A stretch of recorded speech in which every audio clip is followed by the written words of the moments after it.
ಪ್ರಿಯ ವೀಕ್ಷಕರೇ, KTN ಕನ್ನಡ ಸುದ್ದಿವಾಹಿನಿಗೆ ಸ್ವಾಗತ. ಚಾಮರಾಜನಗರ ಗ್ರಾಮೀಣ ಭಾಗದಲ್ಲಿ ಖರೀದಿ ಕೇಂದ್ರ ತೆರೆಯದೆ ಮದ್ಯದ ಅಂಗಡಿಗಳು ತೆರೆಯುತ್ತಿರುವ ಸರ್ಕಾರದ ಕ್ರಮ ಖಂಡಿಸಿ ರಾಜ್ಯಾಧ್ಯಕ್ಷರಾದ ಕೆರಹಳ್ಳಿ ಹುಂಡಿ ಭಾಗ್ಯರಾಜ್ರವರ ನೇತೃತ್ವದಲ್ಲಿ ರಸ್ತೆ ತಡೆದು ಪ್ರತಿಭಟನೆ ನಡೆಸಲಾಯಿತು. ಚಾಮರಾಜನಗರ ತಾಲೂಕಿನ ನರಸಮಂಗಲ ಗ್ರಾಮದಲ್ಲಿ ಕರ್ನಾಟಕ ರಾಜ್ಯ ಕಬ್ಬು ಬೆಳೆಗಾರರ ಸಂಘದ ಗ್ರಾಮ ಘಟಕ ನಾಮಫಲಕವನ್ನು ಅನಾವರಣಗೊಳಿಸಿದ ಬಳಿಕ ಪ್ರತಿಭಟನಾ ಸಂದರ್ಭದಲ್ಲಿ ಮಾತನಾಡಿದರು. ಪ್ರತಿಭಟನೆಯಲ್ಲಿ ಅಂಡುವಿನಹಳ್ಳಿ ರಾಜು, ಜಿಲ್ಲಾಧ್ಯಕ್ಷ ಹಾಲಿನ ನಾಗರಾಜ್, ಒಳಗೆರೆ ಗಣೇಶ್, ನಾಗಮಲ್ಲಪ್ಪ, ಮಲಿಯೂರ್ ಮಹೇಂದ್ರ ಸೇರಿದಂತೆ ಇತರೆ ಕಬ್ಬು ಬೆಳೆಗಾರರ ಸಂಘದ ಕಾರ್ಯಕರ್ತರುಗಳು ಭಾಗಿಯಾಗಿದ್ದರು. ಮತದಾರರ ಪ್ರಭುಗಳಲ್ಲಿ ಅನ್ನದಾನವನ್ನು ಮಾಡ್ತಕ್ಕಂಥ ಅನ್ನದಾತರಾದಂಥ ನಾವ್ಯಾಕೆ ಕಾನೂನುಗಳನ್ನು ಕಟ್ಟಳೆಗಳಲ್ಲಿ ಬಂದಿಯಾಗಬೇಕು, ಅದರಲ್ಲಿ ಬದಲಾವಣೆಯನ್ನು ತರಲಿಕ್ಕೆ ನಾವು ಕೂಡ ಹೋರಾಟಕ್ಕೆ ನಿಮ್ಮ ಜೊತೆ ಕೈ ಜೋಡಿಸ್ತೀವಿ ಅಂತ ಸೇರಿರ್ತಕ್ಕಂಥ ತಮ್ಮೆಲ್ಲರಿಗೂ ಸ್ವಾಗತವನ್ನು ಕೋರ್ತಾ, ರಾಷ್ಟ್ರದಲ್ಲಿ MS ಸ್ವಾಮಿನಾಥನ್ ವರದಿಯನ್ನು ಜಾರಿಗೆ ತರಬೇಕು ಅಂತೇಳಿ ನಾಳೆಯಿಂದ ದೇಶಾದ್ಯಂತ ಹೋರಾಟದ ರೂಪು ಹೊತ್ತಾ ಇದೆ.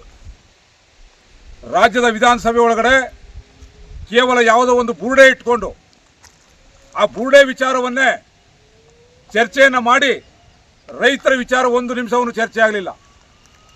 ಭೂ ಸ್ವಾಧೀನ ಮಾಡ್ಕೊಳ್ಳೋದ್ರ ಬಗ್ಗೆ ಚರ್ಚೆ ಆಗಲಿಲ್ಲ. ರೈತರ ಸಾಲ ಮನ್ನಾದ ವಿಚಾರ ಚರ್ಚೆ ಆಗಲಿಲ್ಲ. ರೈತರಿಗೆ ರಸಗೊಬ್ಬರದ ಕೊರತೆ ಇರೋ ಬಗ್ಗೆ ಚರ್ಚೆ ಆಗಲಿಲ್ಲ. ಯಾವುದೋ ಒಂದು ಬುರುಡೆ ವಿಚಾರನ ಇಟ್ಕೊಂಡು ತಮ್ಮ ಮತವನ್ನು ಪಡೀಲಿಕ್ಕೋಸ್ಕರವಾಗಿ ವೈಯಕ್ತಿಕ ಲಾಭಕ್ಕಾಗಿ ಚರ್ಚೆಯನ್ನು ಮಾಡಿ ನಮ್ಮ ರೈತರ ತೆರಿಗೆ ಹಣವನ್ನೆಲ್ಲ ನಷ್ಟ ಮಾಡಿದ್ದಾರೆ.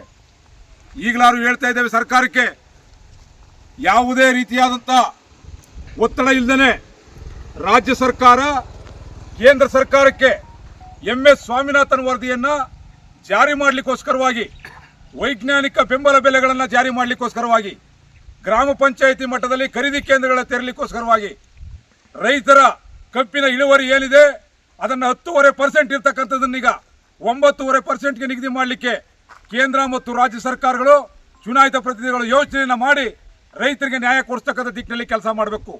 ಇವತ್ತು ಒಂದು ಕಡೆ ಕಬ್ಬು ಬೆಳೆಗಾರರಿಗೆ ಬರ ಹೇಳ್ತಾ ಇದ್ದಾರೆ. ಕಬ್ಬಿನ ಉತ್ಪಾದನೆಯಲ್ಲಿ ಇಳುವರಿಯನ್ನು 10.5%ಗೆ ಏರಿಕೆ ಮಾಡಿದ್ದಾರೆ.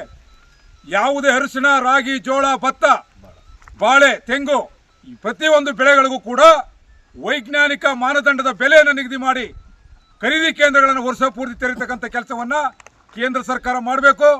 ಪಾರ್ಲಿಮೆಂಟಲ್ಲಿ ನರೇಂದ್ರ ಮೋದಿ ಅವರು ಹೇಳಿದ್ದಾರೆ, ರೈತರ ಕೃಷಿಯ ಮಾರಕವಾದಂಥ 3 ಕಾಯ್ದೆಗಳನ್ನು ವಾಪಸ್ ತಗೋತೀವಿ ಅಂತ ಹೇಳಿ 2 ವರ್ಷ ಆದರೂ ಕೂಡ ಇನ್ನೂ ವಾಪಸ್ ತಗೊಳ್ತಕ್ಕಂಥ ಕೆಲಸವನ್ನು ಮಾಡಿಲ್ಲ. ರಾಜ್ಯದಲ್ಲಿ ಏನು ರೈತ ವಿರೋಧಿ ಕಾಯ್ದೆಗಳನ್ನು ವಾಪಸ್ ತಗೊಳ್ತಕ್ಕಂಥ ಕೆಲಸ ಆಗಿಲ್ಲ. ಅಧಿಕಾರಕ್ಕೆ ಬರುವಾಗ ಮಾತ್ರ ರೈತ ಪರ ಅಂತ ಹೇಳ್ತಾರೆ. ಅಧಿಕಾರಕ್ಕೆ ಬಂದ ಮೇಲೆ ತಮ್ಮ ವೈಯಕ್ತಿಕ ಮತ್ತು ಬಂಡವಾಳಶಾಹಿಗಳ ಪರ ಕೆಲಸ ಮಾಡ್ತಾರೆ.